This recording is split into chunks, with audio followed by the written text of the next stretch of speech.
Hej, det hedder Asger Holmgaard og stiller op for Alternativet til Folketingsvalget.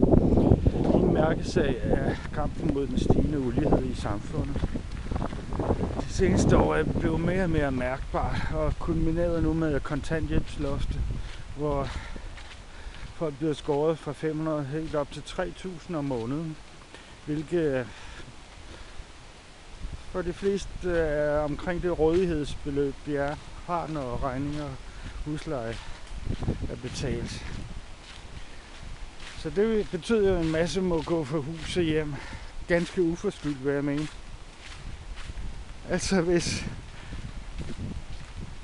man kunne bevare familien, hjemmet ved at tage et job, så tror jeg sgu alle vil gøre. Men det viser sig, at jobsene ikke er der.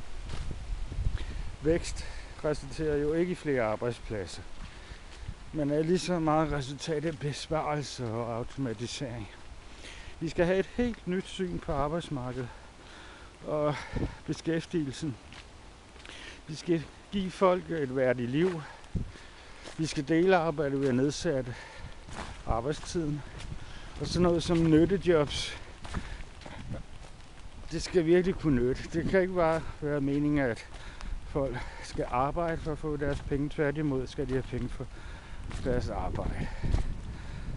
Blandt andet på det grønne område, som Alternativet også er en stor fortaler for, er der mulighed for mange arbejdspladser, når vi omstiller til økologi, ikke? Der fordrer hænder frem for maskiner, kunstgødning og så videre.